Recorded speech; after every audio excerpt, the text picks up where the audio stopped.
அரசியல்வாதியாக மாறி இருக்கக்கூடிய விஜய் அவர்களுடைய கடைசி படம் அப்படின்னு சொல்லப்படக்கூடிய ஜனநாயகன் படத்தோட ஒரு புதிய போஸ்டரை வந்து படக்குழு வெளியிட்டிருக்காங்க. அந்த போஸ்டர் வந்து உண்மையிலேயே நல்லா இருக்குது. அதில் என்ன சொல்ல வர்றாங்க அப்படின்னு நம்ம புரிஞ்சுக்கலாம் அப்படின்னா, விஜய்க்கு வந்து மக்கள் ஆதரவு, மக்கள் செல்வாக்கு அதிகம் இருக்குது.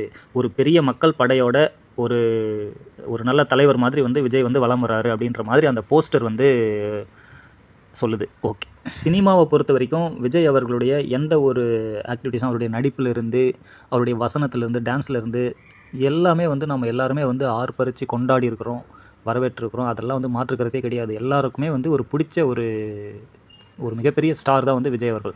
ஆனால் அரசியல் அப்படின்னு வரும்பொழுது, விஜய் அவர்களுடைய அரசியல் செயல்பாடுகளை எல்லாம் பார்க்கும் பொழுது, தான் வந்து ஒரு அரசியல் மாற்று சக்தியாக இருப்பேன் அப்படிங்கிற மாதிரிலாம் பெருசாக ப்ரொஜெக்ட் பண்ணாமல், ஆளுங்கட்சி எதிர்ப்பு அல்லது திமுக எதிர்ப்பு, அதேமாதிரி மத்தியில் வந்து பிஜேபி எதிர்ப்பு அப்படிங்கிற மாதிரி வந்து ஒரு மாற்று அரசியல் அப்படின்னு இல்லாமல், ஆட்சி மாற்றம் அப்படிங்கிறத மையப்படுத்தி தான் வந்து விஜய் அவர்களுடைய அரசியல் பயணம் வந்து இது வரைக்கும் இருந்துகிட்ருக்கு. இன்றைக்கி கூட சீமான் சொன்னார் என்ன அப்படின்னா, ஆட்சி மாற்றத்துக்கு எதுக்கு ஒரு புது கட்சி, அரசியல் மாற்றம் தான் இருக்கணும் அப்படிங்கிற மாதிரி சீமான் அவர்கள் பேசினார். அது உண்மையும் கூட.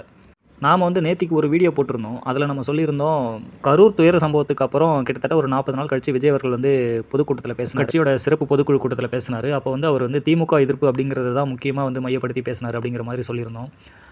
தொண்டர்களுக்கு அவர் ஒரு சில ஆலோசனைகள்லாம் வழங்கியிருக்கலாம் அப்படிங்கிற மாதிரி நம்ம சொல்லியிருந்தோம். அதுக்கு வந்து யாரோ ஒருத்தர் கமெண்ட் போட்டிருக்காங்க. அந்த கமெண்ட்டில் வந்து அதை பார்க்கும்போது ரொம்ப நகைச்சுவையாக இருந்தது. என்ன சொல்லியிருக்காங்க அப்படின்னா, அதாவது அவங்க சொல்ல வர்றது வந்து 200 ரூபீஸ் அது சொல்ல வராங்க. அப்படின்னா என்னென்னே அவங்களுக்கு தெரியுமான்னு தெரியல. Spelling mistake.